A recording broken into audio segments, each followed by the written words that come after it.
தேர்தலுக்காக பண்ணியிருக்காங்க. ஒரு பிக்சர் கொடுக்கணும், ஹிந்துஸ் என்று அழைக்கப்படுகின்ற அனைவருக்கும் முஸ்லீம்ஸை தவிர மற்ற எல்லாரையுமே நாங்கள் ஆதரிக்கிறோம். அதனால இது வழக்கம் போல இவங்களுடைய ஆட்டிடியூட் என்னன்னா, நம்ம ஹிந்துஸுங்கிற ஒரு குடைக்கீழே எல்லாரையும் சேர்க்கறதுக்கு என்னென்ன ஆயுதங்களை பயன்படுத்தணுமோ அத்தனை ஆயுதங்களையும் பயன்படுத்துவோம். சிஏஏ கொண்டு வரதுக்கான நோக்கம் அப்படின்னு பாக்குறப்ப அந்த 3-4 நாடுகள்ல சிறுபான்மையினர் இருக்கிறவங்க அச்சுறுத்தலுக்கு ஆளாகிறாங்க, அவங்களுக்காக ஒரு நீதியை வந்து நாங்க கொடுக்கணும், இதைதான் காந்தியும் சொல்லியிருக்காரு, அம்பேத்கரும் சொல்லியிருக்காங்க, அதை தாங்க நிறைவேற்றும் அப்படின்ற ஒன்ன கிளைம் பண்றாங்கல்ல பாஜக. அப்ப அதை சரி, அந்த அச்சுறுத்தல் தமிழர்களுக்கு இருக்குல்ல ஸ்ரீலங்கால, அதை ஏன் இவங்க கன்சிடர் பண்ண மாட்டேங்கிறாங்க? ரிப்பப்ளிக் ஆஃப் நார்த் இந்தியான்னு சொல்ல பார்க்குறாங்க. It's republic of India. அப்போ அந்த அந்த இன்னைக்கு உள்ள ஹிந்துசம்ங்கிறது ஒரு ஃபெடரேஷன் கூட கிடையாது, இது வந்து ஒரு கான்ஃபெடரேஷன். ஆனால் அந்த கான்ஃபெடரேஷனை சனாதனம் என்று அழைக்கப்பட்டது தான் இன்று ஹிந்துயிசம் என்று அழைக்கப்படுகிறதுன்னு சொல்லி ஒரு பொய் பிரச்சாரம் மேற்கொள்ளப்படுகிறது. நீங்கள் வந்து 1971 முன்னாடி இந்தியாவில் இருந்தீங்க, ஆதாரத்தை காட்டுங்கன்னு சொல்லி கேட்டால் பல பேருக்கு ஆதாரம் காட்ட தெரியாது, காட்ட முடியாது.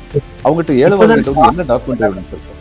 இப்போ இந்த நாட்டில் வந்து ஒரு மினிஸ்டர் ஒருத்தங்க இருக்காங்க, அந்த மினிஸ்டர் வந்து சென்ட்ரல் கவர்மெண்ட்டில் இருக்காங்க. அந்த மினிஸ்டர்ட்டு வந்து உங்கள் டிகிரி சர்டிஃபிகேட் கொடுங்கன்னு கேட்ட போதே சொன்னாங்களாம் எங்களுக்கு சரியாக தெரியலையே, அங்கிட்டு இங்கிட்டு தேடினாங்களாம். ஒரு அமைச்சர் லெவலில் வந்தவங்களுக்கே அந்த அளவுக்கு பத்திரமா வைக்கணும்னு சொல்லி தெரியாமல் இருந்திருந்ததுன்னா, ஏழை பழங்கி தினம் வாழ்க்கைக்கு போராடுறாங்க. அவங்க என்ன ரெக்கார்டு எங்கே வச்சிருப்பாங்க? an empire which ceases to exist will cease to live அப்படின்னு சொல்லுவாங்க. ஒரு பேரரசு தன்னை விசாரித்து கொண்டே இருக்க வேண்டும், இல்லை என்றால் கொஞ்ச நாளில் பேரரசு காணாமல் போய்விடும் அப்படின்னு சொல்லுவாங்க.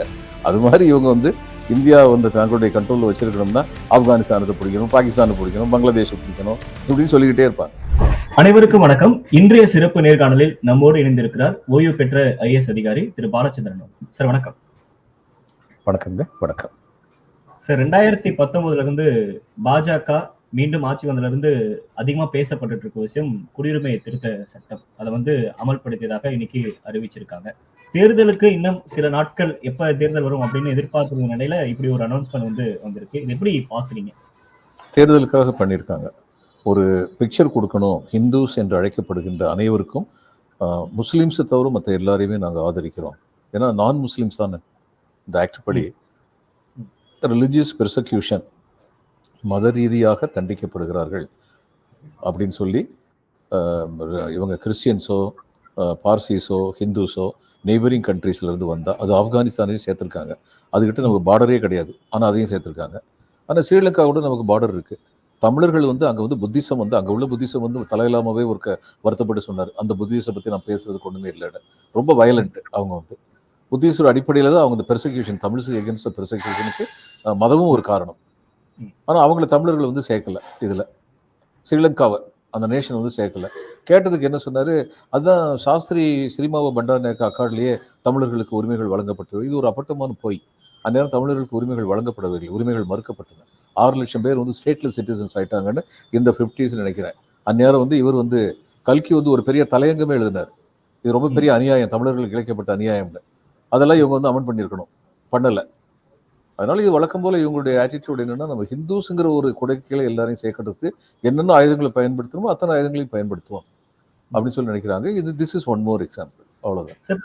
சிஏஏ கொண்டு வரதுக்கான நோக்கம் அப்படின்னு பாக்குறப்ப அந்த 3-4 நாடுகள்ல சிறுபான்மையினர் இருக்கிறவங்க அச்சுறுத்தலுக்கு ஆளாகிறாங்க, அவங்களுக்காக ஒரு நீதியை வந்து நாங்க கொடுக்கணும், இதைதான் காந்தியும் சொல்லியிருக்காரு, அம்பேத்கரும் சொல்லியிருக்காங்க, அதை தாங்க நிறைவேற்றும் அப்படின்ற ஒன்ன கிளைம் பண்றாங்கல்ல பாஜக. அப்ப சரி, அந்த அச்சுறுத்தல் தமிழர்களுக்கு இருக்குல்ல ஸ்ரீலங்கால, அதை ஏன் இவங்க கன்சிடர் பண்ண மாட்டேங்கிறாங்க? அப்ப இவங்க வந்து ரிப்பப்ளிக் ஆஃப் நார்த் இந்தியான்னு சொல்ல பாக்குறாங்களே, இட்ஸ் ரிப்பப்ளிக் ஆஃப் இந்தியா. எல்லாருக்கும் உட்பட்ட ஒரு நாடு அப்படின்னு சொல்லுவாங்க. ஆமா, அப்ப எல்லாரையும் சேர்த்தானே பார்த்துருக்கணும். இவங்க அது மாதிரி பாக்குறது இல்லையே, அதுதானே அடிப்படை கோளாறு, அடிப்படை புகாரே அதுதானே இவங்களை பத்தி. இப்ப எலெக்ஷன் சமயத்துல இப்படி ஒரு சிஏ அனௌன்ஸ்மெண்ட் அப்படின்றது இது பாஜகவுக்கு எந்த வகையில பயனளிக்கும் நினைக்கிறீங்க சார்? இந்த ப்ரொபகேண்டா வேல்யூ. ஏற்கனவே அவங்க என்ன சொல்றாங்கன்னா, நாங்கள் 80 நீங்கள் 20 மறந்து விடாதீர்கள் எலெக்ஷன் சமயத்தில் ஒருத்தர் சொன்னார், ஒரு முக்கியமான தலைவர் ஒரு சொன்னார், பிஜேபி தலைவர். யாரை பார்த்து சொன்னார்? முஸ்லீம்ஸை பார்த்து சொன்னார், நாங்கள் 80%, நீங்கள் 20% மறந்துடாதீங்கன்னு. 20%ஓ 1%ஓ இந்தியாவில் இருக்க எல்லாரும் இந்தியர்கள் தானே, ஆனால் அப்படி சொன்னார். இவர் வந்து பிரதம மந்திரி வந்து கர்நாடக எலெக்ஷன் வந்து சொன்னார், ஓட்டு போட போகும்போது ஜெய் ஸ்ரீ ஹனுமான்னு சொல்லிட்டு போய் ஓட்டு போடுங்கன்னு சொன்னார். இது நிச்சயமாக தேர்தல் விதிகளுக்கு முரணானது. ஆனால் தேர்தல் ஆணையம் அதை கண்டுக்கிடவே இல்லை. ஏன் கண்டுக்கலன்னு அவங்ககிட்ட தான் கேட்கணும். இவங்க வந்து இதை வந்து ஒரு தியோக்ரட்டிக் ஸ்டேட் அப்படின்னு மாற்றுறதுக்கு முயற்சி பண்ணுறாங்கிறதுல எந்த சந்தேகமும் இல்லை. ஆனால் அது தவறானதுன்னு நான் நினைக்கிறேன். இந்தியா வந்து ஒரு பன்முகத்தன்மை கொண்ட நாடு. இந்துக்கள்னு நீங்கள் பொதுமைப்படுத்தி கூறுகின்றீர்களே, அந்த ஹிந்துங்கிற வேர்டு வந்து it was a geographical connotation, it was not a religious connotation. சிந்து பகுதியில் அண்மையில் வாழ்ந்தவர்கள்னு சொல்லி குறிக்கிறதுக்காக அரேபியர்கள் வந்து சிந்துங்கிறத ஹிந்துன்னு சொன்னாங்க. அப்படித்தான் ஹிந்துங்கிற வார்த்தை வந்து உருவாச்சு. ஹிந்து பகுதியிலிருந்து வந்து எல்லாருமே ஹிந்துஸ் தான் அவங்கள பொறுத்த மட்டும். அது முஸ்லீமாக இருந்தாலும் சரி, கிறிஸ்டியன் இருந்தாலும் சரி, பார்சியாக இருந்தாலும் சரி, எல்லாருமே வந்து அவங்க சிந்து பகுதியிலேருந்து வந்தவர்கள், சிந்தியர்கள் அப்படிங்கிறது இந்தியர்கள்னு சொல்லியாச்சு.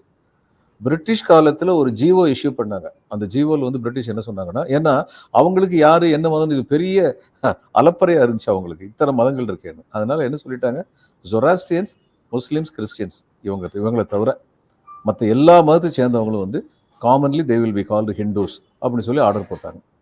அதனால் நீங்களும் நானும் இன்னைக்கு ஹிந்துன்னு எழுதுற காரணம் அதுதான். கொஞ்சம் தோண்டி துருவி பார்த்தா நம்ம சைவரா, வைஷ்ணவரா, சாக்கிய மதத்தை சேர்ந்தவரா, ஜெயினா அப்படிங்கிறது நமக்கு வந்து தெரிய வரும்.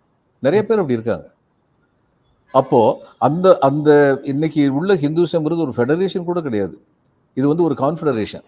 ஆனால் அந்த கான்ஃபெடரேஷனை சனாதனம் என்று அழைக்கப்பட்டதுதான் இன்று ஹிந்துயிசம் என்று அழைக்கப்படுகிறதுன்னு சொல்லி ஒரு பொய் பிரச்சாரம் மேற்கொள்ளப்படுகிறது. சனாதனம்ங்கிறது வந்து எப்படி சைவம் ஒரு பகுதியோ இன்னைக்கு உள்ள ஹிந்துயிசத்தில், எப்படி வைஷ்ணவம் ஒரு பகுதி, அது மாதிரி சனாதனம் ஒரு பகுதி. ஆனால் சனாதனம் தான் ஹிந்துயிசம்னு சொல்லிட்டா, அப்படி சொன்னாங்களே அது நிறைவேறிச்சா? இப்போ ராமர் கோயில் கட்டும்போது என்னாச்சு? ஒரு சங்கராச்சாரியர் சொன்னார், கோயில் கட்டி முடிக்காம நீங்க எதுக்கு இந்த இதை ஆரம்பிக்கிறீங்க அப்படின்னு சொல்லி கேட்டதுக்கு, கோயில் கமிட்டி, ஆமா, கோயில் கமிட்டியில் ஒருத்தர் என்ன சொன்னாரு, நீர் ஒரு சைவர், உமக்கேன இதை பத்தி கவலை, இது வைஷ்ணவ கோயில் அப்படின்னு சொன்னாரு. அப்போ வைஷ்ணவர்கள் வந்து தங்களை தனியாகத்தான் உணர்கிறார்கள், சைவர்களை தனியாகத்தான் பார்க்கிறார்கள். இதுல எந்த தவறும் இல்லை. அவங்கவுங்க அடுத்தவங்களுக்கு தொந்தரவுனாம தன்னுடைய ரிலிஜியஸ் ஃபெய்த்தை வந்து பிலீஃபை பற்றி அவங்க வந்து ஃபாலோ பண்ணிட்டு போகிறது வந்து எந்த தவறும் கிடையாது. ஆனா இவங்க எல்லாருமே வந்து ஒரே தத்துவத்தை பின்பற்றுகிறார்கள். அந்த தத்துவம் சனாதனம் சொல்லும் போது தான் அச்சம் மேலிடுகிறது. ஏன்னா சனாதனம் வந்து வர்ணாசிர தர்மத்தை ஆதரிக்கிறது. கொஞ்ச நாளைக்கு முன்னாடி என் ராம் வந்து அது ரொம்ப தெளிவாக வந்து ஒரு பேட்டியில் வந்து சொல்லியிருந்தார். ஹிந்து என் ராம் வந்து வர்ணாசிர தர்மத்தை ஆதரிக்கிறதுங்கிறது வந்து அரசியல் சட்டமைப்புக்கு எதிரானது. ஏன்னா நம்ம அரசியல் சட்டம் வந்து all men are created equal அப்படிங்கிற தத்துவத்தை, ஆல் மென் ஆர் ஈக்குவல் அப்படிங்கிற தத்துவத்தின் அடிப்படையில் நம்முடைய அரசியல் சட்டம் அமைக்கப்பட்டிருக்கு. அதனால சனாதன தர்மம் வந்து நம்முடைய இன்றைய இந்தியாவின் தத்துவத்திற்கு எதிரானது, அரசியல் சட்ட அமைப்பிற்கு எதிரானது. சிஏஏ கொண்டு வந்தாங்களோ அப்பையில இருந்தே உங்களை மாதிரியான சமூக செயற்பாட்டாளர்கள் தொடர்ந்து அதை விமர்சிக்கிறீங்க. அது வந்து மதம் அடிப்படையில ஒரு நாட்டுக்கான குடியுரிமை அப்படின்றது வழங்கப்படக்கூடாது அப்படின்றத தொடர்ந்து பேசிட்டு இருக்கீங்க.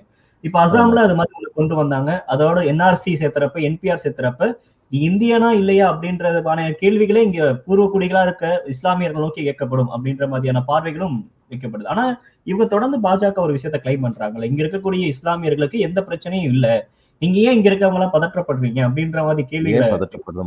ஏன் பதற்றப்படுறோம்னா நேஷனல் ரெஜிஸ்டர்ல வந்து நீங்க 1971 முன்னாடியே இந்தியாவில் வந்து இருந்திருந்தீங்கன்னா உங்களுக்கு எந்த பிரச்சனையும் இல்லைன்னு சொல்றாங்க. அதுக்கப்புறம் அடுத்து என்ன சொல்றாங்க, அப்படி வந்தவங்களை தான் நாங்கள் என்ன 1971 முன்னாடி இன்னொரு நாட்டிலேருந்து வந்தவங்களை கூட நாங்கள் வந்து ஒன்றும் சொல்ல போறது இல்லையே, அப்போ என்ன நீங்கள் எதுக்கு அச்சப்படுறீங்கன்னு கேட்குறாங்க. இப்போ நான் சொல்கிறேன், ஒரு நாட்டுடைய, நம்ம நாடு வந்து பங்களாதேஷோட கொஞ்சம் வளம் ஜாஸ்தியாக இருக்கு, பாகிஸ்தானோட கொஞ்சம் வளம் ஜாஸ்தியாக இருக்கிறதுனால இந்த இதில் ஆஸ்மாசிஸ்னு ஒரு தியரி உண்டு கெமிஸ்ட்ரியில்.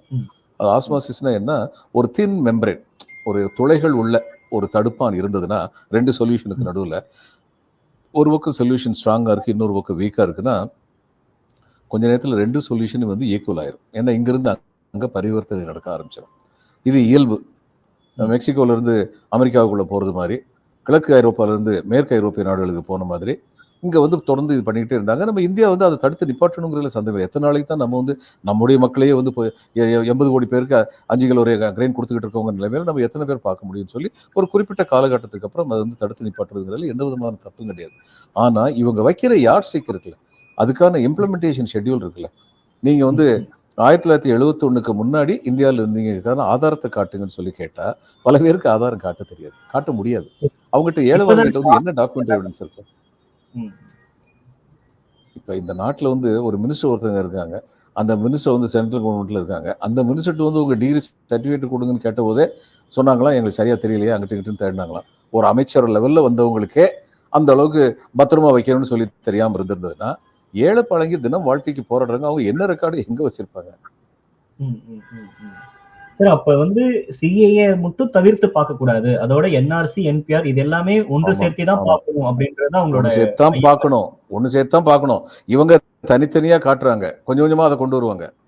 ம், ம், ம். சார் இப்ப இது கொண்டு அதான் வர நடக்கும். மூலியமா பாஜகவோட அந்த அகண்ட பாரதம் அப்படின்ற அந்த ஒரு பிரச்சாரம் வந்து அவங்க கையில எடுக்க ஈஸியா இருக்கும் அப்படின்றதுக்காக தான் இது எல்லாமே செய்றாங்கன்றத எடுத்துக்கலாமா சார்? அவங்களுடைய அகண்ட பாரதத்துல ஆப்கானிஸ்தான் இருக்கு, பங்களாதேஷ் இருக்கு, பாகிஸ்தான் இருக்கு. அவங்களாம் அகண்ட பாரதத்துல வரப்போறாங்களா என்ன? இவங்க பேசிக்கிட்டே இருப்பாங்க அது மாதிரி. அதாவது இதுல வந்து பொலிட்டிக்கல் சயின்ஸ்ல ஒரு தியரி உண்டு. an empire which ceases to exist will cease to live அப்படின்னு சொல்லுவாங்க. ஒரு பேரரசு தன்னை விஸ்தரித்துக் கொண்டே இருக்க வேண்டும், இல்லை என்றால் கொஞ்ச நாளில் பேரரசு காணாமல் போய்விடும் அப்படின்னு சொல்லுவாங்க. அது மாதிரி இவங்க வந்து இந்தியா வந்து தங்களுடைய கண்ட்ரோலில் வச்சிருக்கணும்னா ஆப்கானிஸ்தானத்தை பிடிக்கணும், பாகிஸ்தானை பிடிக்கணும், பங்களாதேஷை பிடிக்கணும் இப்படின்னு சொல்லிக்கிட்டே இருப்பாங்க. ம், ம், ம். சார் நீங்க இப்ப பேசுறப்ப முன்னாடி ஒரு விஷயம் சொல்லியிருந்தீங்க. இது வந்து ஒரு ப்ரொபகண்டாவா எடுப்பாங்க. மோடி அவர்கள் இந்து பாதுகாவலர் அப்படின்ற ஒரு ப்ரொபகண்டாவா எலெக்ஷன்ல கையில் எடுப்பாங்க அப்படின்னீங்க. இது வந்து கை கொடுக்குமா? ஏன்னா இதனால பாதிக்கப்பட்ட மக்களும் பெரும்பான்மையான மக்கள்கள் இஸ்லாமியர்கள்லாம் இருக்கிறாங்க. வெவ்வேறு மாநிலங்களும் இருக்காங்க. இப்ப இது எப்படி அவங்களுக்கு 80-20 பாசிட்டிவா? சொல்லிட்டாங்கல்ல. இல்லை, இஸ்லாமியர்கள் அத்தனை பேர் இவங்களுக்கு எதிராக ஓட்டு போட்டால், இந்துக்கள் என்று இவர்கள் இந்துக்களை ஒன்றிணைத்து கொண்டால் இப்போ இஸ்லாமியருடைய ஓட்டு வந்து கவுண்ட் ஆகாதுல்ல. அதுதான் இவங்களுடைய நம்பிக்கை. அவங்களோட ஓட்டே உங்களுக்கு வேணாம் அப்படின்ற இடத்துல இருந்து ஆமா, பேசுறீங்களா? அவங்களுடைய வெட்டு தேவையில்லை உண்மையில் ம், அப்படின்னு ம், நினைக்கிறாங்க. எப்போ இது ஃபெயில் ஆகும்னா யூபி பீகாரில் வந்து ஒரு விழிப்புணர்வு வந்ததுன்னா, அதாவது இந்து ம், இந்துன்னு சொல்லிட்டு வளம் பெறுறது சில பேர் மட்டும்தானே இந்துக்கள்ல அப்படின்னு சொல்லி ம், கேள்வி கேட்க ஆரம்பிச்சாங்கன்னா, அந்நேரம் இந்த இந்துத்துவ தத்துவத்துக்கு வந்து இடைஞ்சல் வரும். இப்ப ம், ம், இவரு ராகுல் காந்தியுடைய அந்த ஓபிசி கோஷத்தை வந்து இவங்க வெறுக்கிறது காரணமே அதுதான். ஏன்னா ஓபிசி வந்து 52% இருந்தாங்க 1931 சென்சஸ். அதான் கடைசியில் வந்து அந்தந்த கம்யூனிட்டி என்ன ஏதுன்னு சொன்னது. அதுக்கப்புறம் அவங்க சொல்லலை. ஆனால் எல்லா டேட்டாவும் கவர்மெண்ட்ல இருக்கு. சென்சஸ் டேட்டா எல்லாமே எல்லா டேட்டால இருந்து இன்னைக்கு கூட 2011 எத்தனை பேர் ஓபிசி, எத்தனை பேர் ஃபார்வர்டு கம்யூனிட்டி, எத்தனை பேர் எஸ்சி எஸ்டி மைனாரிட்டிஸ், இந்த எல்லா கணக்கும் இருக்கு கவர்மெண்ட் ஆஃப் இந்தியாட்ட. இல்லைன்னு இல்லை, வெளியில் சொல்லலை. இப்போ இவங்க எதனால இந்த பிரச்சனைகள்லாம் வரும், அதாவது இதுக்கு வந்து ரொம்ப எஃபெக்டிவாக வந்து அப்போசிஷன் வந்து இதை கொண்டு போகணும், மக்கள் மத்தியில் கொண்டு போய் சேர்த்தால் இவங்களுக்கு பிஜேபிக்கு வந்து இடைஞ்சல் வரும். எப்படின்னா ம், முதல்ல வந்து ரிசர்வேஷன் ஓபிசியை கொண்டு வரும்போது என்ன சொன்னாங்க, ஓபிசி பாப்புலேஷன் வந்து 1931 சென்சஸ் படி 52% இருந்துச்சு. அப்போ அதுக்கு மேலே வர்றதுக்கான வாய்ப்பு இருக்கே ஒழிய அது குறையிறதுக்கான வாய்ப்பு இல்லை. எஸ்சிக்கும் எஸ்டிக்கும் முதல்ல வந்து ரிசர்வேஷன் கொடுத்தபோது அவங்களுடைய பாப்புலேஷன் பெர்சன்டேஜில் கொடுத்தாங்க. அந்நேரம் ரிசர்வேஷன் கொடுக்கும்போது எஸ்சி பாப்புலேஷன் இந்தியாவில் 15% இருந்தது, எஸ்டி பாப்புலேஷன் வந்து 7.5% இருந்தது. அதனால எஸ்சிக்கு 15%, எஸ்டிக்கு 7.5% கொடுத்தது. ஏற்கனவே 12% ரிசர்வேஷன் இருந்தது. அப்போ இவங்களுக்கு ரிசர்வேஷன் கொடுக்கும்போது சுப்ரீம் கோர்ட் என்ன சொன்னாங்கன்னா, மொத்தமாக எல்லா ரிசர்வேஷன் சேர்ந்து 50%க்கு மேலே போகக்கூடாது, மெரிட்டுக்குன்னு சொல்லிட்டு இடம் இருக்கணும். யார் மெரிட்ல வந்தாலும் சரி, எஸ்சியா இருந்தாலும் எஸ்டியா இருந்தாலும் ஓபிசியா இருந்தாலும் அவங்களே மெரிட்ல வந்தாங்கன்னு சொல்லி கன்சிடர் பண்ணணும். அது போக மீதி உள்ளதுல நீங்க 27%, 15%, 7% வச்சுக்கோங்க அப்படின்னு 27% கொண்டு வந்தாங்க. மொத்தமே 50% மேல போகக்கூடாதுங்கிறதுனால அந்த காரணத்தை காட்டி 52 விழுக்காடு உள்ள ஓபிசிக்கு 27 விழுக்காடு வந்து ரிசர்வேஷன் கொடுத்தாங்க. அதை எல்லாருமே ஏத்துக்கிட்டாங்க. இப்போ இந்த எக்கனாமிக்கலி வீக்கர் செக்ஷன் சொல்லி திரு மோடி அவர்கள் கொண்டு வரும்போது 10% கொண்டு வரும்போது அவர் வந்து அது என்ன சொன்னார், ஏற்கனவே எஸ்சி எஸ்டி ஓபிசிக்கெல்லாம் ரிசர்வேஷன் இருக்கிறதுனால இந்த 10% வந்து அவங்க அல்லாத மற்றவர்களுக்கு, மற்றவர்கள்னா யாரு, அப்பர் காஸ்ட், வேற யாருமே கிடையாது, அவங்க மட்டும்தான். இப்ப பிரச்சனை என்ன வருதுன்னா, அப்பர் காஸ்ட் எவ்வளவு விழுக்காடு இருக்காங்கன்னா 10%ங்கிறாங்க, 12%ங்கிறாங்க, 15% சொல்றாங்க. நம்ம 15%னே வச்சுக்கோம். இப்போ 15 விழுக்காடு மக்களுக்கு நீங்க 10 விழுக்காடு வேலை வாய்ப்புகள் கொடுத்தீங்கன்னா, பிளஸ் எஸ்சி சுப்ரீம் கோர்ட் சொன்ன 50% காத்தோட கரைஞ்சிருச்சு. என்னைக்கு இதை கொண்டு வந்தாங்களோ 59.5% வந்துருச்சு ரிசர்வேஷன். அப்போ 50%ங்கிற அந்த யார்ஷிக் போயிருச்சு. அப்போ போன போது நீங்க 15 விழுக்காடு மக்களுக்கு வந்து 10 விழுக்காடு வேலை வாய்ப்பு கொடுத்தீங்கன்னா 52 விழுக்காடு உள்ள மக்களுக்கு வந்து எவ்வளவு கொடுக்கணும், 35% கொடுக்கணும். 34 அல்லது 35% கொடுக்கணும். அப்போ அதையும் அமெண்ட் பண்ணியிருக்கணும்ல, அதை அமெண்ட் பண்ணலையே. இதை வந்து ராகுல் காந்தி வந்து எஃபெக்டிவா எடுத்துட்டு போனார்னா, ஏன்னா பீகாரை பொறுத்த மட்டும் அவேர்னஸ் அதிகமாக இருக்கிறாங்க, சந்தேகமே இல்லாமல். அதில் இவங்க வேற மாதிரி கையாளுறாங்க பிஜேபி. அங்கே என்ன சொல்றாங்க, இங்கே இதில் ரிசர்வேஷனில் வந்து யாதவ்ஸும் குர்மிஸும் இவங்க மைனாரிட்டிஸ் மட்டும்தான் பலன் அடிச்சிட்டாங்க, மோஸ்ட் பேக்வர்ட் கிளாஸ்க்குலாம் நாங்கள் கொடுக்க போகிறோம் அப்படின்னு சொல்லி அந்த அதுக்குள்ளேயே பேக்வர்ட்ஸ்குள்ளேயே வந்து டிவிஷன் கிரியேட் பண்ணுறது ட்ரை பண்ணுறாங்க. யூபியை பொறுத்த மட்டும் அது வந்து ரெலட்டிவ்லி ரிலிஜியஸ்லி வெரி ஸ்ட்ராங் ஸ்டேட்டுங்கிறனால ஹிந்துத்துவா வச்சு அவங்க ஓட்டு வாங்கிடலாம்னு சொல்லி பார்க்குறாங்க. இப்போ அவங்களும் நிச்சயமாக சில சர்வேலாம் பண்ணியிருப்பாங்க. அவசரப்பட்டு இது மாதிரி ஒன்று சிஏ வந்து இப்போ வந்து நோட்டிஃபை பண்ண மாட்டாங்க. அவங்களுடைய ஓகே. சர்வே அவங்க அவங்களுக்கு சொல்லியிருக்கோம். வாங்கன்னு சொல்ல வரீங்க. கண்டிப்பா பண்ணியிருப்பாங்க. ஹிந்து ம். அப்படிங்கிற அடிப்படையில எல்லாரையும் ஒன்று சேர்த்துடலாம் எலெக்ஷன் சமயத்துல அப்படிங்கிற ஒரு ம். நம்பிக்கை அவங்களுக்கு பிறந்திருக்கும். ம். அதனால தான் அப்படி சரி. பண்றாங்கன்னு நினைக்கிறேன். இப்ப மோடி அவர்கள் ஆட்சிக்கு வந்ததுக்கு அப்புறம் இந்தியா பொருளாதார ரீதியா முன்னுக்கு வந்திருக்கு.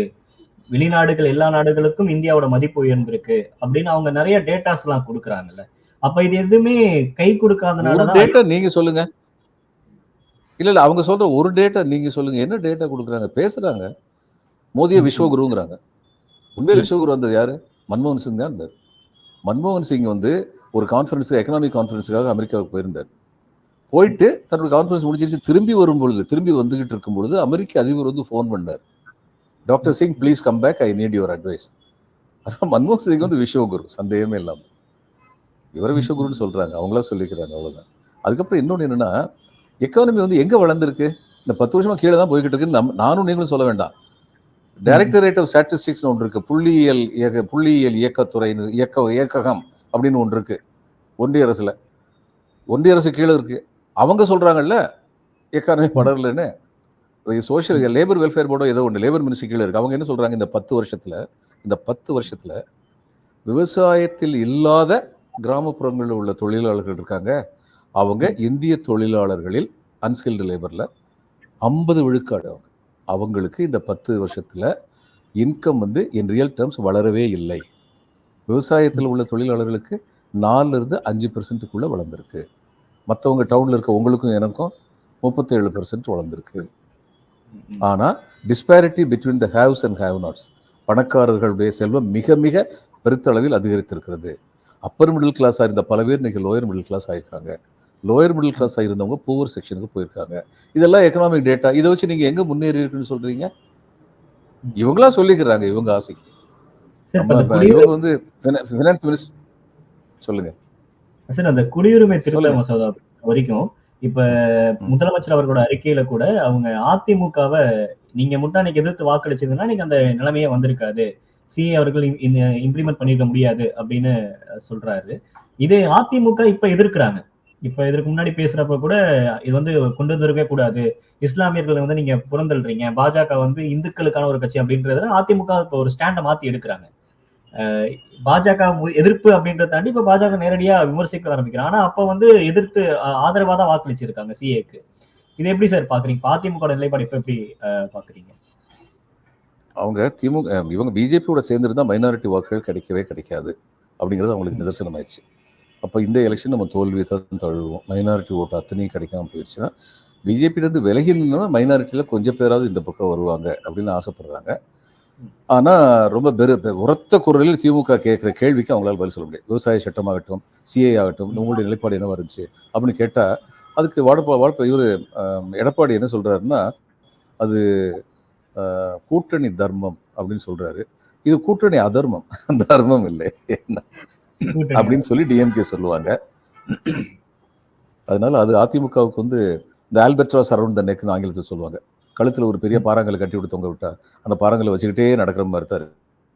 அப்ப இந்த நிலைப்பாட்டை மாற்றி பேசுறது அப்படின்றது மக்களும் கவனிப்பாங்க அப்படின்னு தானே சார் அர்த்தம்? ஆமா, பட்டினத்தார் ம். பாட்டு ஒன்று இருக்கு அவங்களுக்கு. முன்னையிட்ட தீ முப்புறத்திலே, பின்னையிட்ட தீ தென்னிலங்கையில், அன்னையிட்ட தீ அடிவயிற்றிலே, யானுமிட்ட தீ மூழ்க மூழ்கவேன்னு சொல்லி பாடினாரு. இவங்க இட்ட தீ இதெல்லாம் இவங்களே இன்னைக்கு வந்து கன்சியூம் பண்ணுது. சார் இறுதியா ஒரு கேள்வி. இப்ப கேரளா, மேற்கு வங்கம், தமிழ்நாடு போன்ற மாநிலங்கள் இந்த குடியுரிமை திருத்த சட்டம் வந்து நாங்க அமல்படுத்த மாட்டோம்.